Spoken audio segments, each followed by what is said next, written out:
Mesdames, Messieurs, bonjour. Très heureux de vous retrouver ici en direct de la Grande Halle de Cournon dans le cadre du sommet de l'élevage. Et c'est dans le cadre de ce salon qu'a été dévoilée ce matin une enquête sur l'accompagnement des coopératives pour l'installation des jeunes agriculteurs. Alors pour en parler, j'ai le plaisir d'accueillir François Perrichon. Bonjour. Bonjour. Vous êtes administrateur COP de France Auvergne-Rhône-Alpes en charge des dossiers formation et vous allez justement nous expliquer un peu par la suite ce qu'il en est de cet observatoire. À vos côtés, Lilian Bélanger, bonjour. Bonjour. Vous êtes responsable relations producteurs chez Sodial et vous êtes venu avec Cyril Chorin, bonjour. Bonjour. Producteur de lait et conseiller de région Sodial pour la région Sud-Est. À ma droite, François Clément, bonjour. Bonjour. Vous êtes directeur communication adhérent de l'Imagrin en charge du dossier de l'installation des jeunes agriculteurs.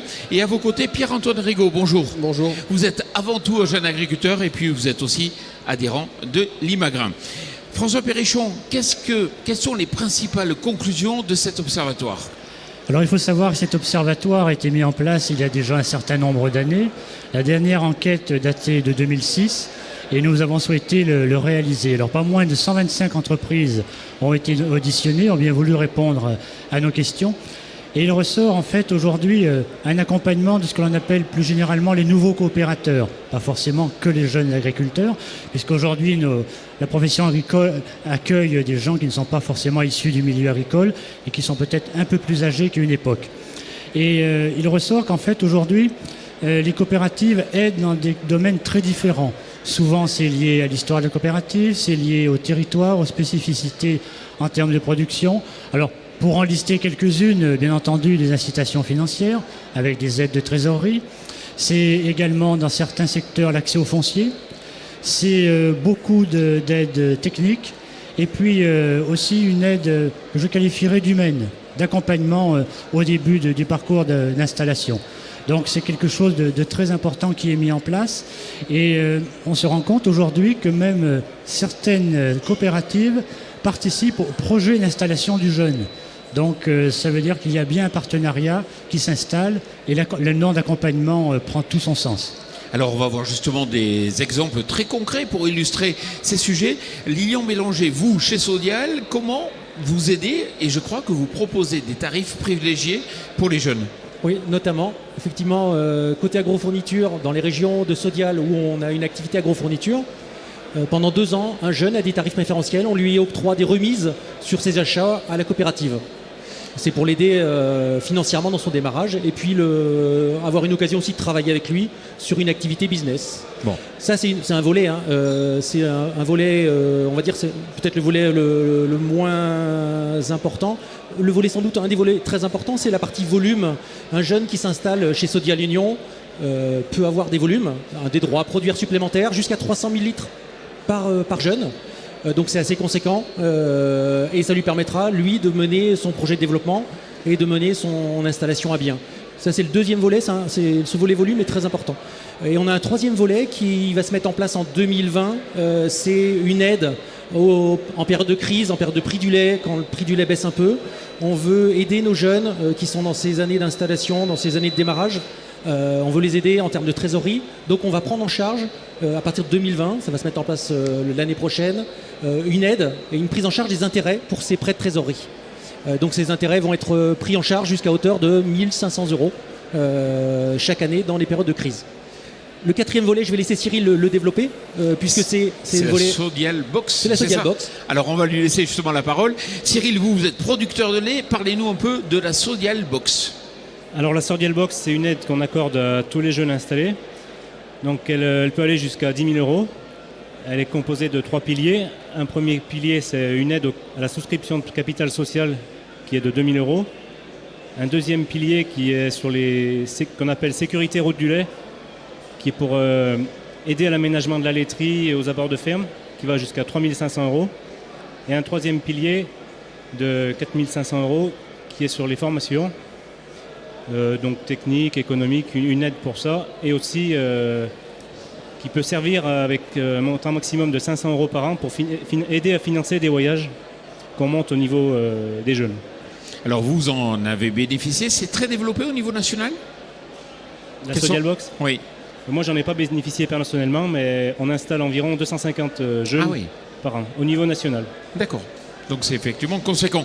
François Clément, chez Limagrin, je crois que vous donnez un petit coup de pouce. Qu'est-ce qu'on entend par coup de pouce chez Limagrin pour les tout jeunes? à fait, à l'image de la Sodial Box chez Limagrin, c'est le contrat coup de pouce pour accompagner nos jeunes adhérents.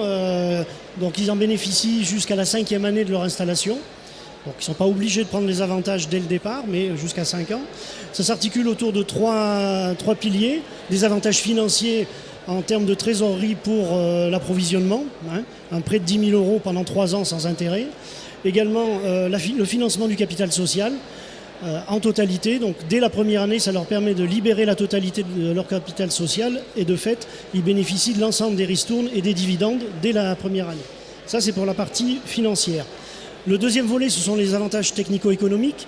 Le technicien de secteur est le parrain du jeune, en ce sens qu'il a un suivi particulier sur le plan technico-économique.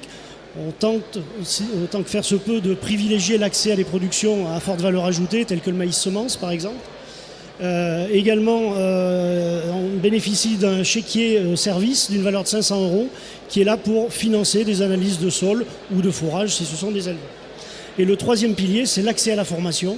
Donc on propose un parcours de formation pendant 2 années, une douzaine de jours, sur des thèmes assez variés, tels que la communication, l'assertivité, la gestion technico-économique, les nouvelles technologies, enfin tout ce qui peut aider le jeune agriculteur au départ de son installation.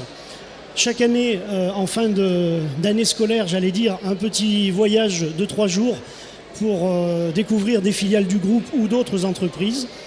Et pour couronner les 2 années, entre 2 et 4 jeunes peuvent bénéficier d'un séjour à l'international dans une filiale du groupe.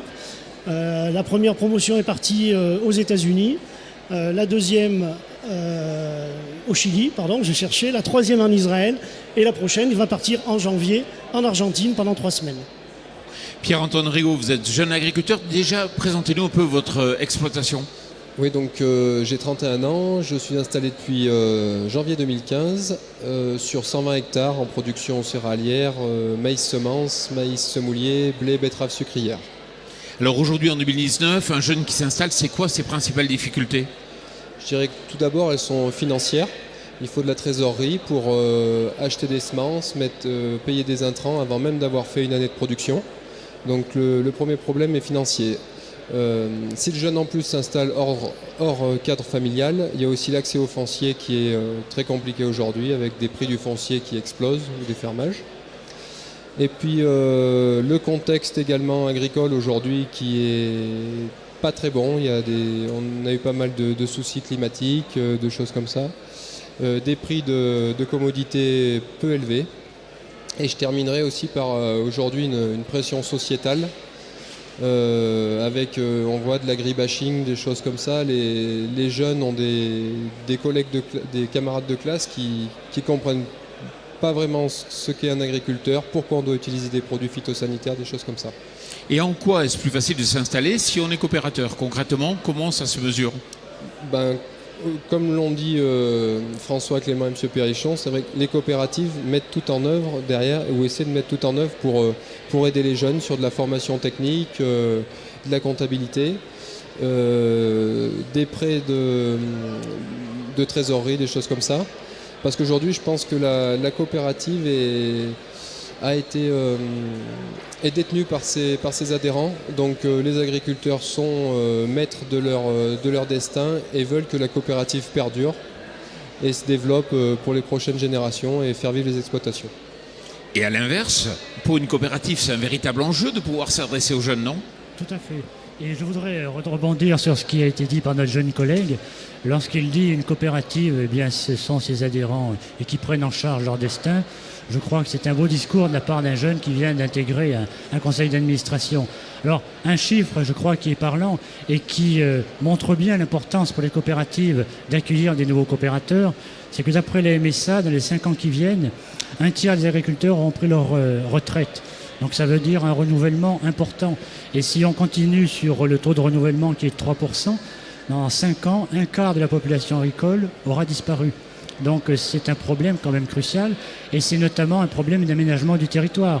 On voit bien que dans beaucoup de régions, seule l'agriculture est là pour créer de l'économie et que bien souvent les coopératives agricoles, par leurs filiales, ont réussi à maintenir une activité et donc de l'emploi. Donc de l'arrivée des nouveaux coopérateurs dans les coopératives, eh bien, dépend tout simplement l'avenir de la ruralité dans son ensemble. C'est vrai qu'il y a un véritable défi de renouvellement des générations en agriculture. Là, sur les 5-6 ans à venir, ça va être vraiment quelque chose de très important. Pas de mots à ajouter? Hop. Non, si. Si, moi je voudrais revenir sur un point qui a été souligné par Pierre-Antoine, sur les aspects formation, le fait de faire des groupes, alors nous ils sont une quinzaine hein, par promo, je compare ça souvent à une promo d'école. C'est des gens qui ne se connaissent pas forcément au départ puisqu'ils sont du quatre coins de la Limagne et au bout des 2 ans, ce sont devenus des amis. Ils se retrouvent à l'extérieur régulièrement, pas forcément dans le cadre de l'Imagrin. Et je crois que ça c'est très important à un moment donné où notre agriculture est quand même malmenée avec toute la pression agro-environnementale, sociétale, agribashing, etc. Et d'avoir des amis dans la zone, ça me paraît très très important pour affronter les défis de demain. C'est vrai que si on va au Chili ou aux États-Unis, ça va créer des liens aussi. Ah, c'est clair que 3 semaines au Chili, ça crée des liens. Peut-être François. une autre remarque par rapport à ce qui a été dit. Je parlais tout à l'heure d'humain au niveau des coopératives. On voit dans l'observatoire qu'aujourd'hui, de plus en plus de coopératives mettent en place un référent formation et qui est là pour inciter les collègues, bien sûr, à se former, mais également recueillir les besoins. Et comme COP de France et aussi organisme de formation, c'est quelque chose qui nous importe beaucoup. Mais je voudrais rester sur l'aspect humain.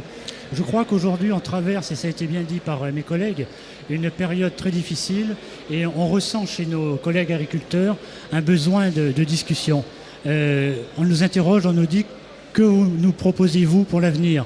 Je crois qu'on a passé l'époque de la révolte. Les gens aujourd'hui ont pris conscience qu'il faut qu'on se renouvelle, qu'on se remette en question. Et ça fait partie, ça, de la grande capacité du monde agricole.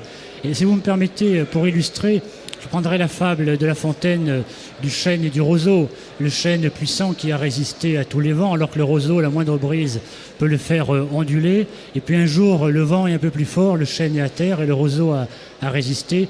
D'où cette célèbre formule « Je plie mais ne romps point ». Eh bien, je crois qu'à quelque part, la jeune génération devrait être roseau face à tous ces agressions que l'on subit, et ça a été redit. Mais je pense qu'humainement se tient en grande partie le défi des années à venir. C'est que lorsque, comme nous avons grandi à l'ombre des grands chênes, accepter de devenir un roseau, c'est pas aussi simple que ça. C'est sur ces mots, François Perrichon, Lilian Bélanger, Cyril Chorin, François Clément et Pierre-Antoine Rigaud, je vous remercie d'avoir participé à ce débat ici en direct du Sommet de l'Élevage. Et puis surtout, merci à vous.